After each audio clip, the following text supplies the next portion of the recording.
ಎಲ್ಲರಿಗೂ ನಮಸ್ಕಾರ. ಆನಗೋಡು ಗೋಪಾಲಕೃಷ್ಣ ದೇವಸ್ಥಾನ ಇತಿಹಾಸದ ಒಂದು ಪ್ರಮುಖ ಹೆಜ್ಜೆಯನ್ನು ಇಡ್ತಾ ಇದೆ.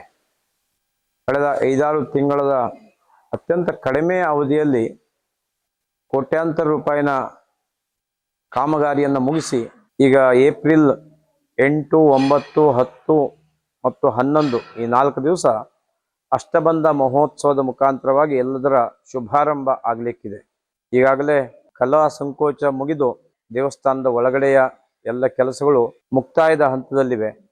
ಯುಗಾದಿ ಸಮಿತಿ ಆನಗೋಡಿನವರು ವಿಶೇಷವಾಗಿ ಪರಿಶ್ರಮಿಸಿ ಆನಗೋಡದಿಂದ ದೇವಸ್ಥಾನದವರೆಗೂ ಕೂಡ ಅತ್ಯಂತ ಸುಂದರವಾಗಿ ಅಲಂಕಾರ ಮಾಡಿದ್ದಾರೆ. ದೇವಸ್ಥಾನದ ಆವರಣವನ್ನು ಕೂಡ ಅಲಂಕಾರ ಮಾಡಿಕೊಟ್ಟಿದ್ದಾರೆ. ಜೊತೆಗೆ ಊರವರು ಸಾಥ್ ನೀಡಿದರು. ಹೀಗಾಗಿ ಇಡೀ ಪರಿಸರ ಕೇಸರಿಮಯವಾಗಿ ನಳನಳಿಸುತ್ತಿದೆ.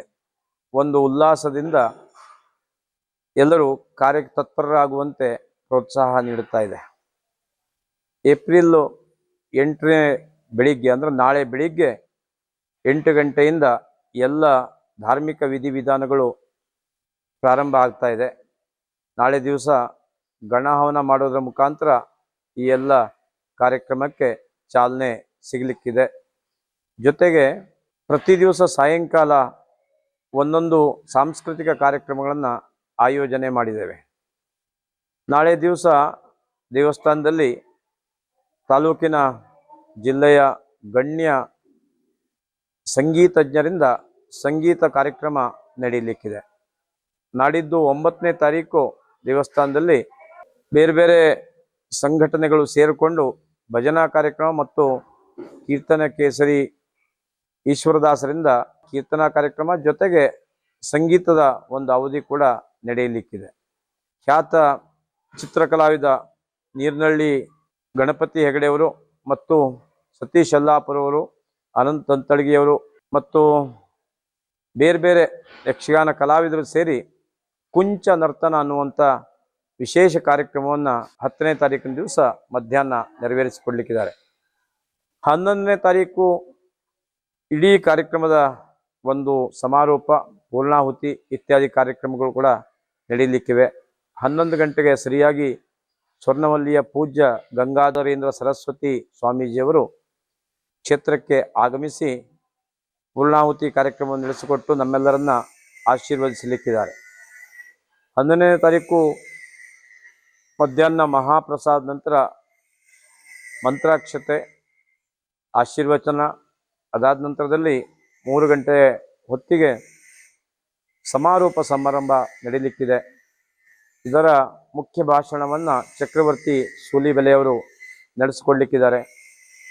ಸಮಾರಂಭವನ್ನು ಜನಪ್ರಿಯ ಲೋಕಸಭಾ ಸದಸ್ಯರಾದಂಥ ವಿಶ್ವೇಶ್ವರ ಹೆಗಡೆ ಕಾಗೇರಿಯವರು ಉದ್ಘಾಟನೆ ಮಾಡಿಕೊಡ್ಲಿಕ್ಕಿದ್ದಾರೆ. ಜೊತೆಗೆ ಸಮಾರಂಭದಲ್ಲಿ ನಮ್ಮ ಕ್ಷೇತ್ರದ ಜನಪ್ರಿಯ ಶಾಸಕರಾಗಿರುವಂಥ ಶ್ರೀಯುತ SM ಹೆಬ್ಬಾರ್ ಅವರು ಪಾಲ್ಗೊಳ್ಳಲಿಕ್ಕಿದ್ದಾರೆ. ಶಾಂತಾರಾಮ್ ಸಿದ್ದಿಯವರು ನಮ್ಮ MLCಗಳು ಅವರು ಕೂಡ ಈ ಸಮಾರಂಭದಲ್ಲಿ ಪಾಲ್ಗೊಳ್ಳುತ್ತಾರೆ. ಜೊತೆಗೆ ಕಾರವಾರದ ಮಾಜಿ ಶಾಸಕರಾಗಿರುವಂಥ ರೂಪಾಲಿ ನಾಯ್ಕರವರು, ವಿಶ್ವದರ್ಶನ ಶಿಕ್ಷಣ ಸಂಸ್ಥೆಯ ಅಧ್ಯಕ್ಷರು, ಖ್ಯಾತ ಅಂಕಣಕಾರರು, ಲೇಖಕರು ಆಗಿರುವಂಥ ಹರಿಪ್ರಕಾಶ್ ಕೋಣೆಮನೆಯವರು ಪಾಲ್ಗೊಳ್ತಾ ಇದ್ದಾರೆ. ಜೊತೆಗೆ ಗಣ್ಯ ಉದ್ಯಮಿಯಾಗಿರುವಂಥ VSV ಪ್ರಸಾದ್ ಅವರು ಕೂಡ ಈ ಸಮಾರಂಭದಲ್ಲಿ ಪಾಲ್ಗೊಳ್ತಾ ಇದ್ದಾರೆ. ಇವರು ಸಾಧಕರಿಗೆ ವಿಶೇಷವಾಗಿ ಸನ್ಮಾನ ನಡೀಲಿಕ್ಕಿದೆ. ಗೌರವ ಸನ್ಮಾನ ಶ್ರೀಯುತ ನಾರಾಯಣ್ ಕಾಮೇಶ್ವರ್ ಭಟ್ ಅಗ್ಗಾಶಿಕುಂಬ್ರಿಯವರು, ವಿದ್ವಾನ್ ಗಣಪತಿ ರಾ ಭಟ್ ಲಿಂಗಭಟ್ರ ಮನೆಯವರು, ಶ್ರೀಯುತ ಸತೀಶ್ ಯಲ್ಲಾಪುರ ಅವರು, ಶ್ರೀ ಗಿರೀಶ್ ಭಟ್ ಅಗ್ಗಾಚಿ ಮನೆಯವರು ಮತ್ತು ಅರ್ಚಕರಾಗಿರುವಂಥ ಗೋಪಾಲಕೃಷ್ಣ ಭಟ್ರು ಮತ್ತು ಮಹಾದೇವಿ ಭಟ್ ಇವರಿಗೆ ಗೌರವ ಸನ್ಮಾನ ನಡೆಯಲಿಕ್ಕಿದೆ. ಈ ಎಲ್ಲ ಕಾರ್ಯಕ್ರಮಗಳಿಗೆ ಎಲ್ಲರೂ ಹೆಚ್ಚಿನ ಸಂಖ್ಯೆಯಿಂದ ಬಂದು ಪ್ರೋತ್ಸಾಹಿಸಬೇಕು ಅಂತೇಳಿ ಈ ಮೂಲಕ ವಿನಂತಿ ಮಾಡಲಿಕ್ಕೆ ನಾನು ಬಯಸ್ತೇನೆ. ವಿಶೇಷವಾಗಿ ಎಲ್ಲರೂ ಕೂಡ ಮಹಾಪ್ರಸಾದಕ್ಕೆ ಭಾಗಿಗಳಾಗಿ ಕೃತಾರ್ಥರಾಗಬೇಕು ಅಂತ ವಿನಂತಿ. ಈಗಾಗಲೇ ಎಲ್ಲ ಸುತ್ತಮುತ್ತಲ ಕಟ್ಟಡಗಳ ರೀಕನ್ಸ್ಟ್ರಕ್ಷನ್ ನಡೆದು ಮುಕ್ತಾಯದ ಹಂತದಲ್ಲಿದೆ. ಒಂದು 90ರಷ್ಟು ಕೆಲಸಗಳು ಮುಗಿದಿವೆ. ಇನ್ನೂ ಸ್ವಲ್ಪ ಬಾಕಿ ಇದ್ದರೆ ಕಾರ್ಯಕ್ರಮದ ನಂತರ ಅದನ್ನೆಲ್ಲ ಮಾಡಿಕೊಳ್ಳಲಾಗ್ತಾ ಇದೆ. ಕೋಟ್ಯಾಂತರ ರೂಪಾಯಿ ಖರ್ಚು ಕೂಡ ಅದಕ್ಕೆ ಸಂಬಂಧಪಟ್ಟಂತೆ ಬಂದಿದೆ. ಹೀಗಾಗಿ ದಾನಿಗಳು, ಸಹೃದಯಿಗಳು ಎಲ್ಲರೂ ಈಗಾಗಲೇ ಸಹಕಾರ ಕೊಟ್ಟಿದ್ದಾರೆ, ಧಾರಾಳವಾಗಿ ವಂತಿಕೆ ಕೊಟ್ಟಿದ್ದಾರೆ.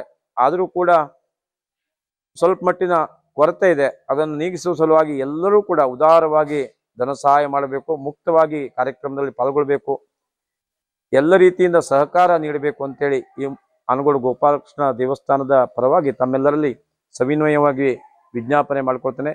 ಎಲ್ಲರಿಗೂ ಧನ್ಯವಾದ. ಎಲ್ಲರಿಗೂ ನಮಸ್ಕಾರ.